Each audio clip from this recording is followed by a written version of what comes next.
going to switch over to the Diezel. Tim, tell me what you like about the Diezel amp. It sounds like modern rock. I mean, it has every channel works. You can do a whole record with this amp.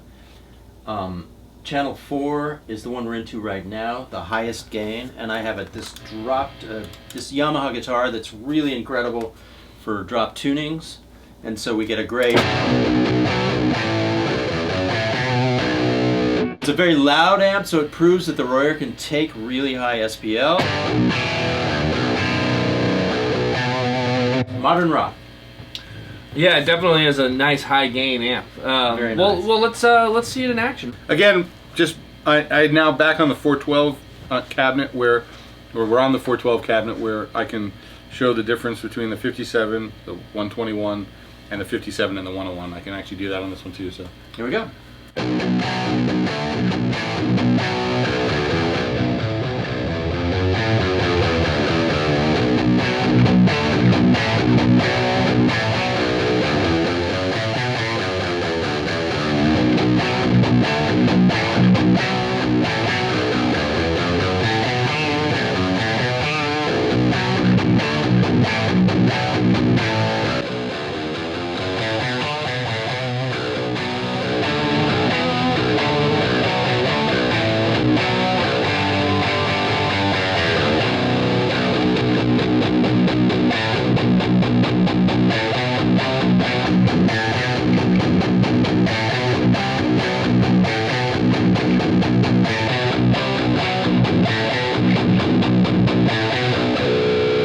So this is you can really hear the difference for me with the 57 and the 101. A little more mid-range and not as much tub, like woof. Yeah. Which, again, you know, depends what you want. On a sound like this, I probably want the tub. I go back to.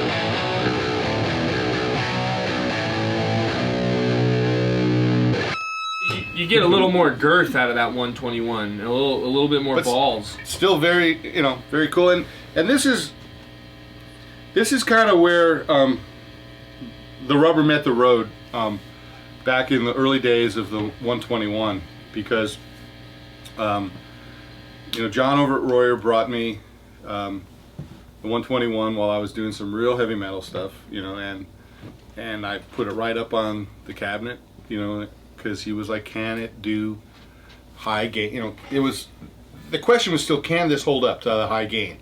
Are we going to blow this mic up? Are we going to is it just going to collapse? Is it going to be unusable? And that's where, you know, in the early days of Royer, I couldn't blow up a microphone, even though Rick, his partner, like wanted to believe that. Like he just didn't want to believe it. He just always expected John to come back going, yep, we blew it up. So I never blew up a mic and was able to, you know, use the Royers to give a size and a body that I was used to getting out of other ribbon mics at a distance, never being able to move up and use right up next to the 57.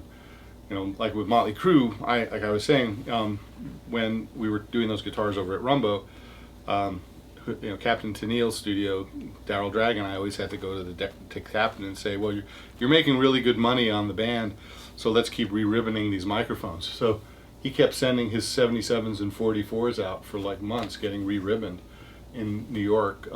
The guy that was like the only guy you could really do that with, I think his name was Enac or something like that, or Clarence something or other.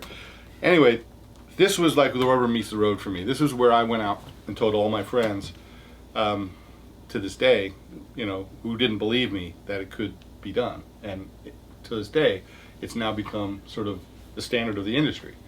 57 and a Royer, you know, Royer right up on the grill. You know, it's amazing because that's always the one thing that I heard about ribbon mics is you can't hit them hard. You can't hit them hard, and you got this Diezel cranks. Blowing air. We were in that room earlier playing through it, and it blew me away.